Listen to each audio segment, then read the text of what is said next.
dragi prieteni, da, mă bucur și eu să mai fac videoclipuri. N-am mai putut din cauza școlii pentru că am dat multe teste și da. Și vreau să vă salut pentru că nu am mai filmat de mult. Am ajuns la 53 de abonați, este... da.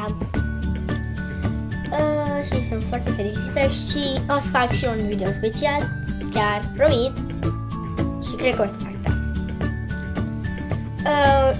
Eu astăzi am fost la școală, știți, și am făcut un vulcan, dar nu vreau să vi-l arăt acum, pentru că nu este încă terminat. Un vulcan din ziare, lipici, o să vedeți voi, și o să fac să erupă bine cu bicarbonat și ulei, dar nu contează acum.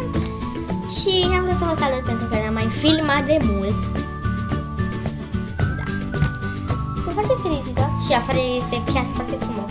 Cred că sunt 24 de grade aici în Pitești. La soare pur și simplu este foarte cald, wow. Deci, nu uitați să puneți în comentarii niște întrebări, să fac și eu un Q&A. Și nu uitați să dați like și să vă abonați acolo jos. Asta a fost videoclipul de astăzi. Pa, pa!